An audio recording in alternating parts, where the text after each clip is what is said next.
a bottle off of your chain swinging, clang clang, and it costs a lot. Bitch, I'm always at the guala, yeah, and you are not badass beat. Keep on going till you hit the spot. Whoa, I'm a big bag hunter with the bow. She got a big bed, never drop it low. Mama called me and she happy with the grow. Konsep dasar transaksi dalam muamalah. Muamalah dengan pengertian pergaulan hidup tempat senantiasa orang melakukan perbuatan dalam hubungan dengan orang lain yang menimbulkan hubungan hak dan kewajiban itu merupakan bagian terbesar dalam hidup manusia. Oleh karenanya, agama Islam menempatkan bidang muamalah ini sedemikian penting sehingga hadis Nabi mengajarkan bahwa agama adalah muamalah. Muamalah dengan pengertian terbatas seperti yang dikemukakan oleh para fuqaha itu merupakan bagian terbesar dalam hidup manusia. Meskipun demikian, hukum Islam dalam memberikan aturan-aturan dalam bidang muamalah bersifat amat longgar guna memberikan kesempatan perkembangan perubahan hidup manusia dalam bidang ini di kemudian hari. Hukum Islam memberikan ketentuan bahwa pada dasarnya pintu perkembangan muamalah senantiasa terbuka, tetapi perlu diperhatikan agar perkembangan itu jangan sampai menimbulkan kesempitan-kesempitan hidup pada suatu pihak oleh karena adanya tekanan-tekanan. Kemudian ada prinsip atau dasar transaksi muamalah atau muamalat, yaitu terdiri atas 5. Yang pertama ada prinsip wadiah. Prinsip wadiah atau simpanan atau titipan ini merupakan fasilitas yang diberikan lembaga keuangan syariah dengan memberikan kesempatan kepada pihak yang memiliki kelebihan dana untuk menyimpan dana dalam bentuk al-wadiah yang pada perbankan konvensional disebut giro. Yang kedua ada prinsip syirkah atau bagi hasil. Prinsip syirkah adalah tata cara pembagian hasil usaha antara penyedia dana dengan pengelola dana. Bagi hasil dapat terjadi apabila lembaga keuangan dengan menyimpan dana atau lembaga keuangan penerima dana. Ketiga ada prinsip tijaroh atau jual beli atau pengembalian keuntungan.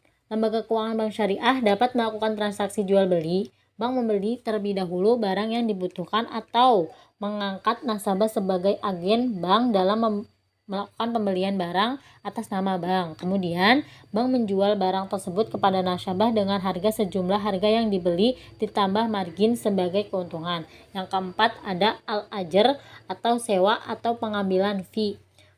Bank membeli perlengkapan atau equipment yang dibutuhkan nasabah kemudian menyewakan dalam waktu yang telah disepakati. Prinsip yang dilakukan adalah sewa murni atau sewa beli. Pada lembaga keuangan konvensional, prinsip ini diterapkan pada leasing atau pembiayaan. Yang kelima ada prinsip al-qard atau biaya administrasi. Prinsip ini merupakan layanan atau jasa non penghimpunan dana dan penyaluran dana. Bentuk produk yang diberikan berupa zakat, infak, dan sedekah. Lembaga keuangan bank. Lembaga keuangan bank adalah lembaga keuangan yang menghimpun dana dari masyarakat dalam bentuk tabungan, giro, dan deposito, kemudian menyalurkannya kembali dalam bentuk pinjaman atau kredit. Kegiatan operasional lembaga keuangan berdasarkan jenisnya, yaitu kegiatan bank sentral, bank umum, dan bank pengkreditan rakyat atau BPR. Kegiatan bank sentral atau BI berperan sebagai bank sentral yang menjalankan kegiatan seperti mencetak uang, menetapkan dan melaksanakan kebijakan moneter, mengatur sistem pembayaran, serta menjaga agar nilai mata uang tetap stabil. Kegiatan operasional bank umum antara lain menghimpun dana dan menyimpan dana dari masyarakat dalam bentuk tabungan, simpanan, giro, dan deposito, menyalurkan dana dalam bentuk pinjaman atau kredit pada masyarakat yang membutuhkan. Model pinjaman yang diberikan mulai dari pinjaman untuk pembelian rumah hingga kredit tanpa agunan atau KTA. Melakukan pengiriman uang atau transfer uang di dalam negeri hingga ke luar negeri. Menyimpan barang dan surat berharga masyarakat dengan fasilitas safety box. Mengeluarkan surat berharga yang tercantum di bursa efek. Menerbitkan surat pengakuan utang. Memindahkan uang untuk kepentingan sendiri maupun kepentingan nasabah. Dan melakukan kegiatan falas.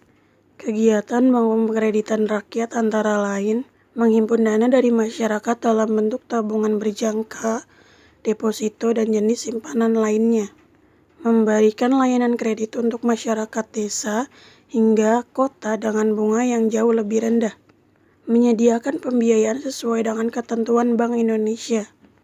dan menempatkan dana agar bisa menghasilkan keuntungan yang bermanfaat dalam bentuk sertifikat Bank Indonesia atau SBI, deposito berjangka, dan beberapa produk lainnya. Fungsi lembaga keuangan yang pertama, penyimpanan uang. Lembaga bank berfungsi sebagai tempat penyimpanan atau penitipan uang dalam bentuk tabungan, deposito, dan giro. Hal ini juga sebagai upaya meningkatkan kesadaran masyarakat agar menitipkan uangnya di bank yang jelas keamanannya. Kedua, menyalurkan dana dalam bentuk pinjaman. Bank juga berfungsi menyalurkan dana yang ada untuk masyarakat yang membutuhkan, misalnya kredit pembelian rumah, kredit usaha, atau kredit tanpa agunan. Tujuan dari penyaluran dana ini adalah untuk mewujudkan pemerataan pembangunan serta menyejahterakan kehidupan masyarakat. Yang ketiga, menyediakan layanan jasa. Lembaga bank juga berfungsi dalam menyediakan layanan jasa bank yang memudahkan masyarakat dalam bertransaksi, seperti layanan pengiriman uang dari dalam atau luar negeri. Selain itu, ada juga layanan berupa pembayaran yang memudahkan masyarakat untuk membayar beberapa tagihan seperti listrik, air, internet, atau telepon.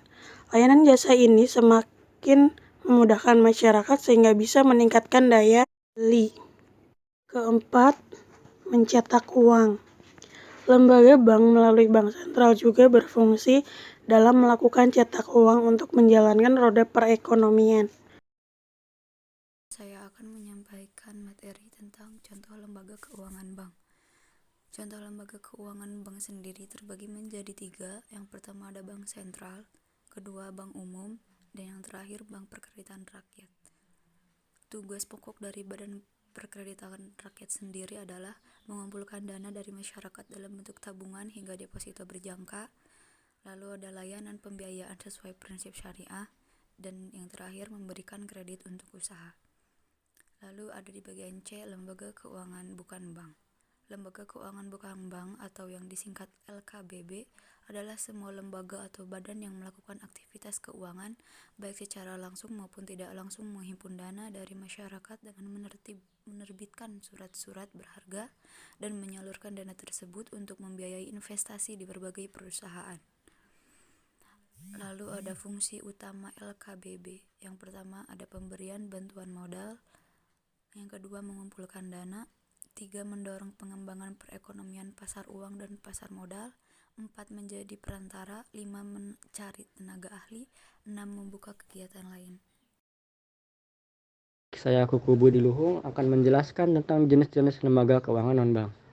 Di antaranya ada koperasi simpan pinjam. Koperasi simpan pinjam merupakan salah satu lembaga finansial yang menghimpun dana dari setiap anggota, kemudian menyalurkannya kembali kepada anggota maupun non-anggota yang sedang membutuhkan dana. Sumber pemasukan koperasi berasal dari anggota dan juga pinjaman dari lembaga keuangan lainnya. Tujuannya koperasi simpan pinjam ini untuk membantu meningkatkan kesejahteraan para anggota dan juga membantu masyarakat Indonesia. Dan sudah banyak jenis-jenis koperasi simpan pinjam yang mungkin saja bisa membantu, seperti koperasi unit desa, koperasi serba usaha, dan koperasi pasar. Selanjutnya ada pegadaian. Pegadaian termasuk salah satu badan usaha milik negara yang memiliki fungsi sebagai penyaluran kredit kepada masyarakat. Dasar hukum yang digunakan adalah hukum gadai sehingga masyarakat terhindar dari bunga yang terlalu tinggi. Dan bagi Anda yang pernah melakukan transaksi di pegadaian pasti sudah tahu mekanismenya. Namun untuk Anda yang belum atau baru akan mengikuti program di pegadaian, jangan khawatir karena semua prosesnya sangat mudah. Pegadaian bukan hanya tempat untuk menggadaikan barang saja, tetapi ada beberapa produk layanan lainnya yang biasa dipilih. Di antara ada gadai konvensional, gadai syariah, gadai emas, dan jasa taksiran dan sertifikasi logam mulia. Kemudian ada jasa penitipan barang berharga. Kemudian ada perusahaan dana pensiun. Lembaga jasa keuangan non-bank bukan hanya menyediakan produk pinjaman saja, tetapi juga ada lembaga yang menyediakan layanan jaminan hari tua yaitu perusahaan dana pensiun. Perusahaan dana pensiun adalah badan usaha LKBB yang menyediakan layanan jaminan masa tua dengan cara menghimpun dana yang dipotong dari gaji karyawan setiap bulannya. Kemudian dana tersebut akan diserahkan kepada masyarakat tersebut ketika sudah pensiun atau tidak bekerja lagi. Dalam kata lain, cara ini sama saja seperti Anda menabung untuk membiayai kehidupan di masa tua. Perusahaan dana pensiun memiliki beberapa jenis berikut. Yang pertama ada Taspen, kedua Asabri, ketiga BPJS Ketenagakerjaan, yang keempat DPPK atau dana pensiun pemberi kerja, yang kelima DPLK, dana pensiun lembaga keuangan. Kemudian perusahaan leasing atau multi finance yang memberikan layanan pembiayaan dengan sistem kontrak sewa yang digabungkan dengan pembelian secara angsuran kepada perusahaan maupun perorangan. Adanya perusahaan ini tentu sangat membantu untuk Anda yang ingin memiliki kendaraan bermotor tanpa harus membayar secara tunai. Adapun beberapa perusahaan leasing yang cukup populer di Indonesia diantaranya sebagai berikut. Ada BCA Finance, BFI Finance, Summit Auto Finance, Indomobile Finance Indonesia, kemudian Astra Credit Finance, kemudian Adira Dinamika Multi Finance, dan Federal International Finance. Dan terakhir ada perusahaan asuransi. Perusahaan asuransi adalah lembaga yang menghimpun dana dengan cara menarik premi setiap bulannya selama masa kontrak kepada nasabah sesuai dengan perjanjian yang telah disepakati kedua belah pihak dan sesuai dengan yang tertulis di dalam polis. Tujuan dari asuransi ini adalah untuk mengendalikan keuangan seseorang tetap terjaga ketika terjadi risiko yang membutuhkan biaya.